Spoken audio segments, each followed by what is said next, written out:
Jemaat Maha Tuhan, bersoraklah bagi Tuhan. Oleh kasih-Nya Dia selalu mengajar, membimbing, dan menegur dengan firman-Nya.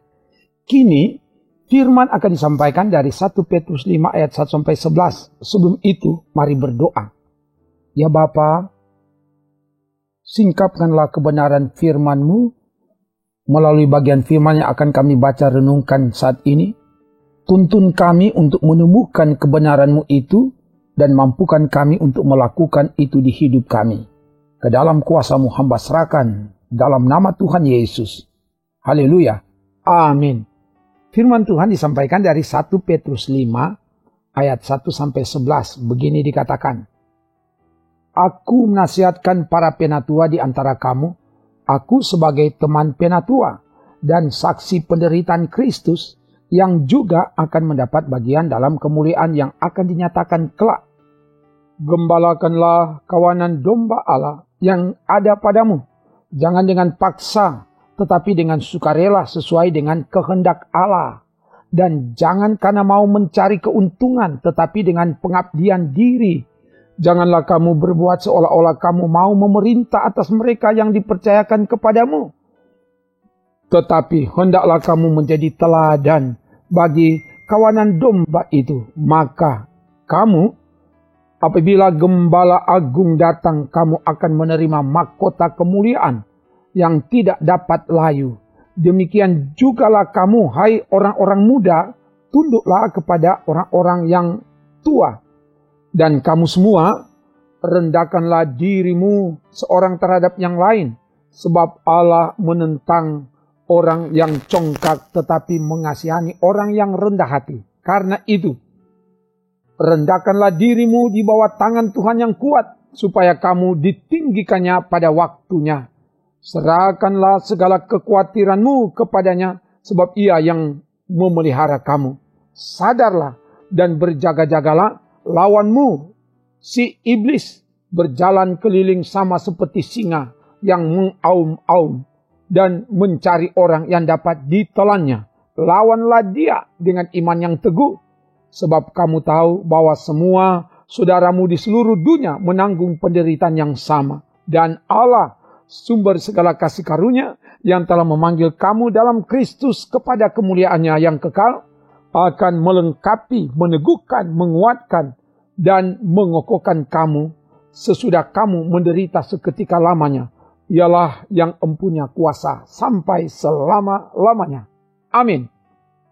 Jemaat Maha Tuhan, Tuhan Allah memakai Petrus sebagai rasul untuk memberitakan firman kepada orang-orang pendatang yang tersebar di Pontus, Galatia, Kapadokia, Asia Kecil, dan Bitinia. Yaitu orang-orang yang dipilih sesuai dengan rencana Allah, dikuduskan oleh Roh, supaya tetap taat kepada Yesus Kristus. Nanti dibaca 1 Petrus 1 ayat 1-2. Umat diajar untuk tetap taat kepada Yesus Kristus di tengah menghadapi penderitaan dari Kaisar Nero karena iman kepada Yesus Kristus. Jemaat diajak untuk menyerahkan diri kepada Allah dan tetap berbuat baik. Nanti dibaca 1 Petrus 5 ayat 12-19. Dan karena itu, Petrus menasihati para penatua atau penilik jamaat. Penatua dari bahasa Yunani presbiteros, artinya orang yang dituakan, yang berpikir matang. Petrus memposisikan diri sebagai penatua, menjadi saksi dari penderitaan Kristus dan dengan yakin akan mendapat bagian dalam kemuliaan yang akan dinyatakan kelak. Ayat 1 bacaan kita. Dalam menghadapi tantangan di tengah pelayanan, sebagai sesama pelayan hendaklah saling menguatkan, saling melengkapi dan saling meneguhkan bahwa di balik penderitaan yang dialami sebagai saksi Kristus ada kemuliaan yang disediakan Allah kelak. Dan karena itu jangan menyerah, tetap semangat. Para penatua diajak, gembalakanlah kawanan domba Allah yang ada padamu. Ayat 2a, gembala adalah salah satu jabatan rohani yang diberikan Allah kepada seseorang. Nanti dibaca Efesus 4 ayat 11.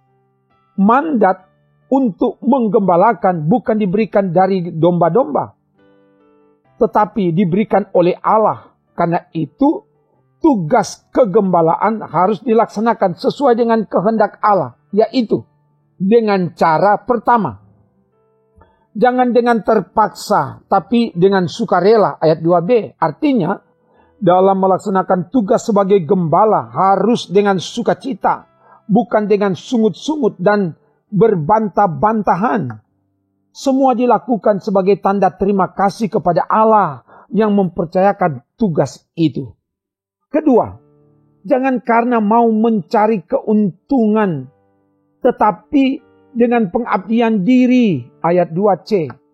Tugas yang dilakukan bukan untuk kepentingan diri sendiri, tapi untuk kepentingan Tuhan Allah. Makanya semua dilakukan sebagai tanda pengabdian, tanda syukur dan terima kasih kepada Allah.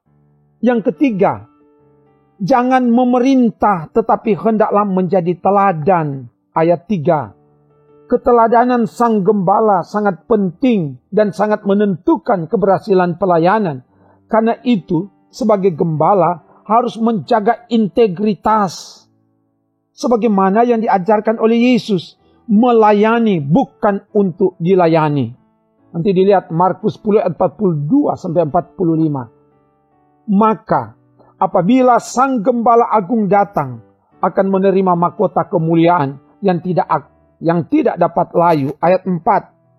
Gembala agung menunjuk kepada Yesus Kristus apabila ia datang kembali, akan memberikan upah mahkota kemuliaan kepada para gembala yang melaksanakan tugas kegembalaan sesuai dengan kehendak Tuhan. Selanjutnya, dinasihati kepada orang-orang muda.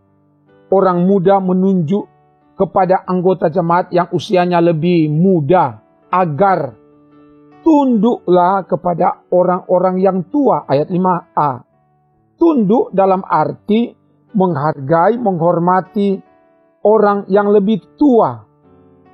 Ini adalah perintah. Hormatilah ayah dan ibumu supaya lanjut umurmu di tanah yang diberikan Tuhan Allahmu kepadamu. Keluaran 20 ayat 12. Hormatilah ayah dan ibumu. Ini adalah suatu perintah yang penting. Efesus 6 ayat 2. Juga menasihati kepada semua orang. Pertama, rendahkan dirimu di bawah tangan Tuhan yang kuat. Ayat 5b dan ayat 6. Merendahkan diri adalah perintah. Untuk merendahkan diri butuh kerelaan berkorban. Mengosongkan diri, menyangkal diri. Itulah yang telah diteladankan oleh Yesus. Tidak memikirkan kepentingan diri, tetapi kepentingan Tuhan. Filipi 2 ayat 5-8. Sebab Allah menentang orang yang congkak, tetapi mengasihani orang yang rendah hati. Ayat 5 bagian C. Kedua, jangan khawatir dalam menghadapi tantangan dan penderitaan karena iman kepada Yesus Kristus. Terkadang diliputi dengan kekhawatiran. Kekhawatiran adalah tanda meragukan kuasa dan pertolongan Tuhan. Karena itu, umat dikuatkan dan diteguhkan. Serahkanlah segala kekhawatiranmu kepada Tuhan, sebab Ia yang memelihara kamu. Ayat 7.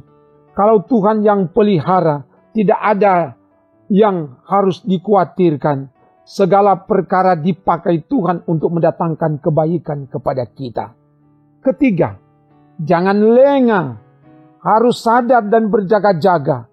Lawanmu si iblis, ia seperti singa yang mengaum-aum, mencari orang yang dapat ditelan. Ayat 8. Kata lawan dari bahasa Yunani antidikos, artinya lawan di pengadilan.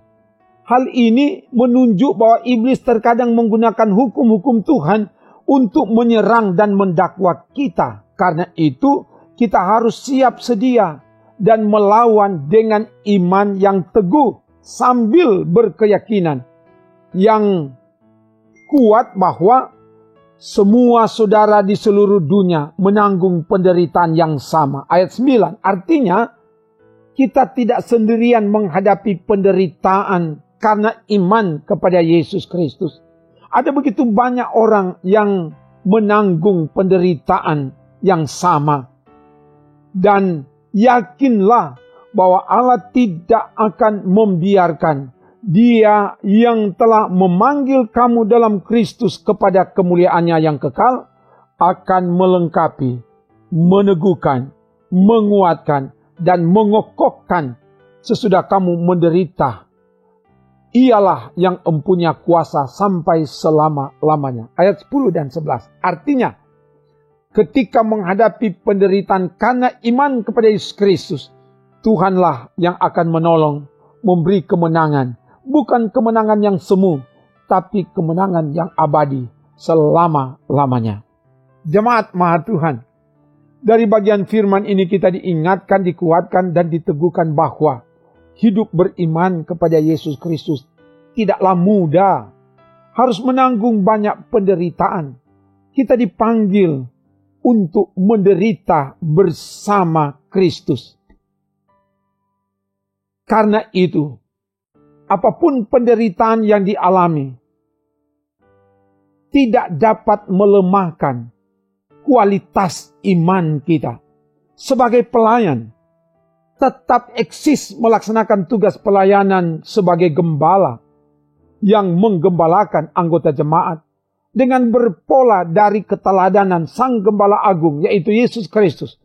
Melaksanakan pelayanan dengan sukacita, tidak terpaksa dan dipaksakan. Bukan nanti didorong-dorong, diajak-ajak, tapi dengan tulus, dengan sukarela, tidak mencari keuntungan untuk memperkaya diri dan mementingkan diri, tapi untuk kepentingan Tuhan. Melayani dengan tulus, bukan memerintah, melainkan menjadi teladan bagi kawanan domba. Tetap berpengharapan yang kuat bahwa ada mahkota kemuliaan yang akan dianugerahkan Allah kepada kita yang taat setia melaksanakan tugas pelayanannya pada kedatangannya kembali. Dan selanjutnya, sebagai orang-orang muda, agar menghormati orang yang lebih tua, sebagaimana yang diperintahkan Tuhan. Fakta membuktikan, ada kecenderungan saat ini, nilai-nilai menghargai, menghormati yang lebih tua, mulai terkikis oleh arus kemajuan dunia. Sekalipun dunia berubah, kita harus tetap berpegang pada kebenaran firman. Hormatilah ayah dan ibumu, supaya lanjut umurmu, supaya diberkati oleh Tuhan.